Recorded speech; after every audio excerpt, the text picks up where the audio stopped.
राष्ट्रभाषा पुस्तकालय लाइब्रेरी ऐसे पाकलाम। पुस्तकों का संग्रह जिस स्थान पर हो उसे पुस्तकालय कहते हैं। புத்தகங்களுடைய குவியல் கலெக்ஷன்ஸ் எங்கே அதிகமாக இருக்கோ அதை நம்ம லைப்ரரின்னு சொல்லுவோம். புஸ்தகாலயா दो प्रकार के होते हैं. ரெண்டு டைப்பாக லைப்ரரியை பிரிக்கலாம். புஸ்தகாலயனா லைப்ரரியை ரெண்டு டைப்பாக பிரிக்கலாம். ஒன்று நீஜி புஸ்தகாலயா, இன்னொன்று सार्वजनिक पुस्तकालय. प्राइवेट लाइब्रेरी, இன்னொன்று வந்து पब्लिक लाइब्रेरी.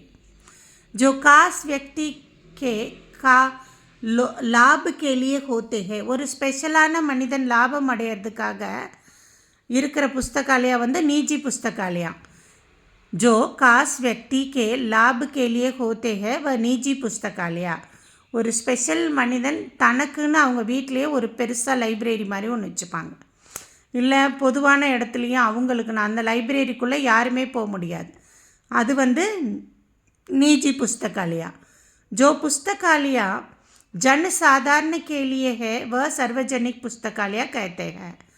ஒரு எந்த ஒரு லைப்ரரி பொதுமக்களுக்காக திறந்து வச்சு அவங்களே எடுத்து படிக்கிற மாதிரி வைக்கிறாங்களோ அது सार्वजनिक पुस्तकालय, पब्लिक लाइब्रेरीன்னு சொல்கிறாங்க. केवल पाठ्य पुस्तकें पढ़ने से विद्यार्थियों का ज्ञान सीमित रहता है.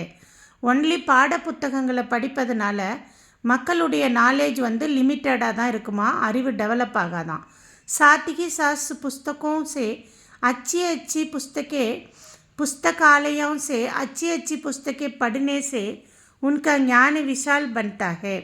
கூடையும் பள்ளிக்கூடத்துக்கு போயிட்டு வந்து ஸ்கூலுக்கு போயிட்டு கூடிய லைப்ரரிக்கு போய் நல்ல நல்ல புத்தகங்கள் படிக்கிறது மூலம் அவங்களோட அறிவு ரொம்ப டெவலப் ஆகும்னு சொல்கிறாங்க. पाठ्यक्रम की पुस्तकों की व्याख्या के लिए पुस्तकालयों की पुस्तकों से लाभ उठाया जा सकता है. நம்ம பாட்டியக்கிரம்னா நம்ம சிலபஸ், நம்ம ஸ்கூலில் நடத்துகிற சிலபஸோட அர்த்தம் கரெக்டாக புரியல அப்படின்னா அது சம்மந்தப்பட்டமான இன்னும் நிறைய விஷயங்களை போய் லைப்ரரியில் அந்த புத்தகங்களை எடுத்து அதோட அறிவை நல்லா டீட்டெயிலாக நம்மளால் படித்து புரிஞ்சுக்க முடியும் அப்படின்னு சொல்கிறாங்க. वास्तव में पुस्तकालय मानव के लिए बहुत बड़ी देन है. ரியலில் சொல்லணுன்னா லைப்ரரி வந்து மனிதனுக்கு கிடைச்ச மிகப்பெரிய ஒரு வரப்பிரசாதம். पुस्तकालय से छोटे बड़े शिक्षक छात्र अमीर गरीब स्त्री पुरुष सब लाभ उठा सकते हैं. லைப்ரரியிலேருந்து சின்னவங்க பெரியவங்க, மாணவர்கள், டீச்சர், அமீர் ஏழை பணக்காரங்க, ஆண் பெண் எல்லாருமே லாபத்தை எடுத்துக்க முடியும். அங்கே போய் யார் வேணாலும் படிக்கலாம். हमारे देश में आजकल सभी शहरों में अच्छे पुस्तकालय है. இப்போ நம்ம நாட்டில் இந்தியாவில் எல்லா சிட்டிலையும் நல்ல லைப்ரரி ஓப்பன் பண்ணியிருக்காங்கன்னு சொல்கிறாங்க. पुस्तकालय में पूर्ण शांति और निस्विस्तात होता है. मतलब எப்பவும் அமைதியாக இருக்குமா புஸ்தகாலயாவில். पुस्तकालय का सदस्य बनकर அங்கே போய் உறுப்பினராக பேரை பதிவு பண்ணிவிட்டு वहाँ से पुस्तकें अपने घर भी ला जा सकते हैं. அங்கே இருக்க புத்தகங்களை நம்ம வீட்டுக்கு கூட எடுத்துகிட்டு வரலாமா.